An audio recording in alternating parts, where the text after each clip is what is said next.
ನಮಸ್ತೆ ಫ್ರೆಂಡ್ಸ್, ರಾಜ್ ಜಾಬ್ಸ್ಗೆ ಸ್ವಾಗತ. Friends, educational ಡಿಪಾರ್ಟ್ಮೆಂಟ್ದಿಂದ ನೇಮಕಾತಿಯ ಹೊಸ ಅಧಿಸೂಚನೆ ಬಿಡುಗಡೆಯಾಗಿದೆ ನೋಡಿ. ಬೋತ್ ಮೇಲ್ ಆ್ಯಂಡ್ ಫಿಮೇಲ್, ಪುರುಷ ಮತ್ತು ಮಹಿಳಾ ಅಭ್ಯರ್ಥಿಗಳು ಇಬ್ಬರು ಅರ್ಜಿಗಳನ್ನು ಸಲ್ಲಿಸಬಹುದು. ಹಾಗೆ ಕರ್ನಾಟಕದ ಯಾವುದೇ ಡಿಸ್ಟಿಕ್ಕಿಂದ, ಎನಿ ಡಿಸ್ಟಿಕ್ಕಿಂದ ಕೂಡ ನೀವು ಅರ್ಜಿಗಳನ್ನು ಸಲ್ಲಿಸಿ. ಇಲ್ಲಿ ಕಾಣಿಸ್ತಾ ಇದೆ ನೋಡಿ, ಸರ್ವಶಿಕ್ಷಾ ಅಭಿಯಾನ ನೋಡಿ, ಸರ್ವಶಿಕ್ಷಣ ಅಭಿಯಾನದಿಂದ ನೇಮಕಾತಿ ನಡೀತಾ ಇದೆ. ಶಿಕ್ಷಕ ಮತ್ತು ಪ್ಯೂನ್ ಹಾಗೆ ಇನ್ನು ಉಳಿದಂಥ ಉದ್ಯೋಗಗಳಿಗೆ ನೇಮಕಾತಿ ನಡೀತಾ ಇದೆ.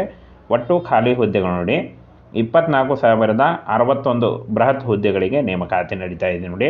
ಸಂಬಳ 22,000ದಿಂದ 43,000ವರೆಗೆ ಪರ್ ಮಂತ್ ಸ್ಯಾಲ್ರಿ ಆಗಿರುತ್ತೆ. ಇದು ಜಾಸ್ತಿ ಕೂಡ ಆಗ್ತಾ ಹೋಗುತ್ತೆ. ಇನ್ನು ಉದ್ಯೋಗ ಸ್ಥಳ ಕರ್ನಾಟಕ ಸೇರಿ ಅಖಿಲ ಭಾರತದಲ್ಲಿ ನೇಮಕಾತಿ ಮಾಡಿಕೊಳ್ಳಲಾಗುತ್ತೆ ನೋಡಿ. ಆಯ್ಕೆಯಾದಂಥ ಕ್ಯಾಂಡಿಡೇಟ್ಗಳಿಗೆ ಕರ್ನಾಟಕ ಸೇರಿ ಅಖಿಲ ಭಾರತದಲ್ಲಿ ನೇಮಕಾತಿ ಇರುತ್ತೆ. ಆನ್ಲೈನ್ ಮೂಲಕ ಅಫಿಷಿಯಲ್ ವೆಬ್ಸೈಟ್ಗೆ ಹೋಗಿ ನೀವು ಅರ್ಜಿಗಳನ್ನು ಸಲ್ಲಿಸಬಹುದು. ಇನ್ನು ಪೋಸ್ಟ್ ಹೆಸರು ಮತ್ತು ಪೋಸ್ಟ್ಗಳ ಸಂಖ್ಯೆ ನೋಡಿ. ಪ್ರಾಥಮಿಕ ಶಿಕ್ಷಕ 98,305, ಪ್ರಯೋಗಾಲಯ ತಂತ್ರಜ್ಞ 18,650, ಚಪರಾಸಿ ನೋಡಿ ಪ್ಯೂನ್ 24,300 ಇದೆ. ಹಾಗೇನ ಕಾರ್ಯಾಲಯ ಸಿಬ್ಬಂದಿ 25,000ದಿಂದ 964 ಹುದ್ದೆಗಳಿದ್ದಾವೆ ನೋಡಿ.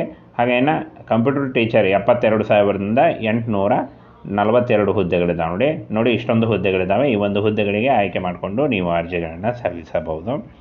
ಇನ್ನು ಶೈಕ್ಷಣಿಕ ಅರ್ಹತೆಯನ್ನು ನೋಡೋದಾದರೆ 8ನೇ ತರಗತಿ SSLC ಮತ್ತು PUC ಹಾಗೂ ಡಿಪ್ಲೊಮಾ ಯಾವುದೇ ಡಿಗ್ರಿ, ಎನಿ ಡಿಗ್ರಿ ಪೂರ್ಣಗೊಳಿಸಿದಂಥ ಅಭ್ಯರ್ಥಿಗಳು ಅರ್ಜಿಗಳನ್ನು ಸಲ್ಲಿಸಬಹುದು.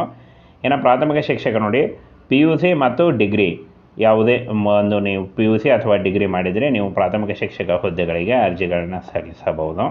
ಇನ್ನು ಪ್ರಯೋಗಾಲಯ ತಂತ್ರಜ್ಞ ಪದವಿ, ಚಪರಾಸಿ ಪ್ಯೂನ್ 8ನೇ ತರಗತಿ, ಹಾಗೆ ಕಾರ್ಯಾಲಯ ಸಿಬ್ಬಂದಿ SSLC ಮತ್ತು PUC, ಕಂಪ್ಯೂಟರ್ ಟೀಚರ್ PUC ಮತ್ತು ಡಿಪ್ಲೊಮಾ ನೋಡಿ. ಯಾವ ಒಂದು ಹುದ್ದೆಗಳಿಗೆ ಏನು ಅರ್ಹತೆ ಅಂತ ಕಂಪ್ಲೀಟಾಗಿ ತಿಳಿಸ್ಕೊಟ್ಟಿದ್ದೀನಿ. ಈ ಒಂದು ಅರ್ಹತೆ ಇದ್ದವರು ಈ ಒಂದು ಹುದ್ದೆಗಳಿಗೆ ಅರ್ಜಿಗಳನ್ನು ಸಲ್ಲಿಸಬಹುದು. ಇನ್ನು ಫ್ರೆಂಡ್ಸ್, ಯಾವ ಒಂದು ಹುದ್ದೆಗಳಿಗೆ ಎಷ್ಟು ವೇತನ ಅಂತ ನೋಡೋದಾದರೆ ಪ್ರಾಥಮಿಕ ಶಿಕ್ಷಕ 43,000, ಹಾಗೆ ಪ್ರಯೋಗಾಲಯ ತಂತ್ರಜ್ಞ 39,000, ಚಪರಾಸಿ 22,000, ಕಾರ್ಯಾಲಯ ಸಿಬ್ಬಂದಿ 33,000, ಹಾಗೆ ಕಂಪ್ಯೂಟರ್ ಟೀಚರ್ 37,000 ಇರುತ್ತೆ ನೋಡಿ. ಇಷ್ಟೊಂದು ಒಂದು ಸಂಬಳ ಇರುತ್ತೆ. ಇದು ಜಾಸ್ತಿ ಕೂಡ ಆಗ್ತಾ ಹೋಗುತ್ತೆ. ಇನ್ನು ವಯೋಮಿತಿಯನ್ನು ನೋಡೋದಾದರೆ 18ರಿಂದ 45 ವರ್ಷದ ಒಳಗಿನವರು ಅರ್ಜಿಗಳನ್ನು ಸಲ್ಲಿಸಬಹುದು. ಇದಕ್ಕೆ ವಯೋಮಿತಿ ಸಡಿಲಿಕೆ ಕೂಡ ಇರುತ್ತೆ. ಇನ್ನು ಪ್ರಾಥಮಿಕ ಶಿಕ್ಷಕ ಪ್ರಯೋಗಾಲಯ ತಂತ್ರಜ್ಞ 18ರಿಂದ 45 ವರ್ಷಗಳು, ಚಪರಾಸಿ 18ರಿಂದ 40 ವರ್ಷ, ಕಾರ್ಯಾಲಯ ಸಿಬ್ಬಂದಿ 18ರಿಂದ 42 ವರ್ಷ, ಇನ್ನು ಕಂಪ್ಯೂಟರ್ ಟೀಚರ್ 18ರಿಂದ 40 ವರ್ಷದ ಒಳಗಿನವರು ಅರ್ಜಿಗಳನ್ನು ಸಲ್ಲಿಸಬಹುದು. ಇನ್ನು ಅರ್ಜಿ ಶುಲ್ಕವನ್ನು ನೋಡೋದಾದರೆ ಎಲ್ಲ ಅಭ್ಯರ್ಥಿಗಳಿಗೂ 980 ರೂಪಾಯಿ ಇರುತ್ತೆ. ಪಾವತಿ ಮಾಡುವ ವಿಧಾನ ಆನ್ಲೈನ್ ಮೂಲಕ ಇರುತ್ತೆ ನೋಡಿ. ಹಾಗೇನ ಆಯ್ಕೆ ಪ್ರಕ್ರಿಯೆಯನ್ನು ನೋಡೋದಾದರೆ ಆನ್ಲೈನ್ ಪರೀಕ್ಷೆ ಮತ್ತು ವೈಯಕ್ತಿಕ ಸಂದರ್ಶನದ ಮೂಲಕ ಆಯ್ಕೆಯನ್ನು ಮಾಡಿ ನೋಡಿ.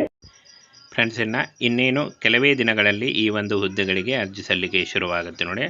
ಆನ್ಲೈನ್ ಮೂಲಕ ಇನ್ನೇನು ಕೆಲವೇ ದಿನಗಳಲ್ಲಿ ಅರ್ಜಿ ಸಲ್ಲಿಕೆ ಶುರುವಾಗುತ್ತೆ.